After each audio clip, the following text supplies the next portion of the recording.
Now at 5:30, we have a thought-provoking I-Team exclusive. In these weeks of protests, we've been hearing from protesters and police departments' top brass. But what about officers on the street, in particular minority officers? How are they dealing with this tension? Investigative reporter Sarah Wallace has taken us inside the ranks before and has a new look for us tonight.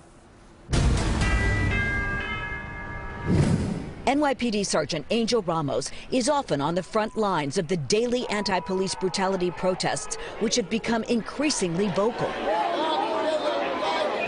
How hard is it to hear, kill the cops, those chants?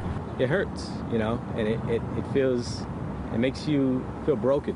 Ramos, a Latino, is an 18-year veteran who spent most of his time in one of the highest crime precincts, covering Jamaica, Queens. He's now at the 8-3 in Bushwick, Brooklyn. We are not that officer in Minnesota. We're not him.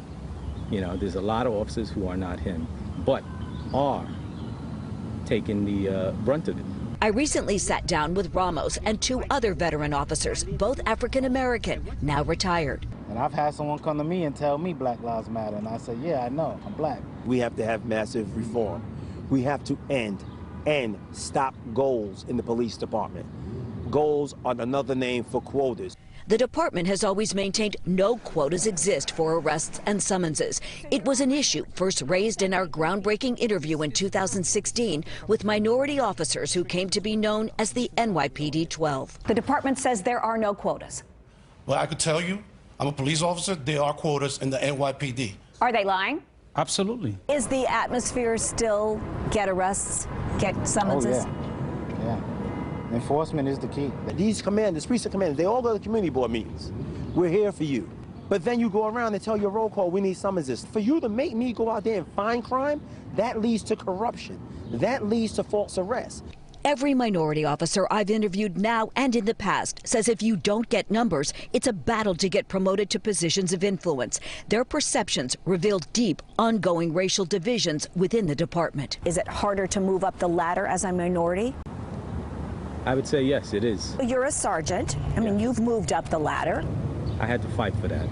I had to truly fight for that. You can't speak up like me. If you speak up like me, you're going to be targeted. They don't want you to be a voice for yourself or for the community. They argue 50% of their officers are minorities. Diversity in cultures, yes. Diversity in power, no. How is it that we have so many Spanish and black officers on the department, but we don't have them in the ranks of inspector, chief? There are a lot of African-American officers, Hispanic, black officers, brown officers that are doing the right thing, but they don't have a hook. So they'll never go nowhere. A hook meaning? A hook meaning they don't know the right people.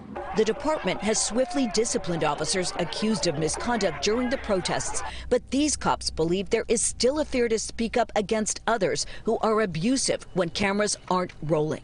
When we recognize a cop who is abusive, who's aggressive, and who's doing a disservice to their community, that's when we have to speak the loudest. And cops are afraid to speak out. Very. The department has said repeatedly it wants to hear from the community. But what about listening harder to minority cops, both current and retired? As you just heard here, they have an awful lot to say. From downtown Brooklyn, Sarah Wallace, News 4 New York.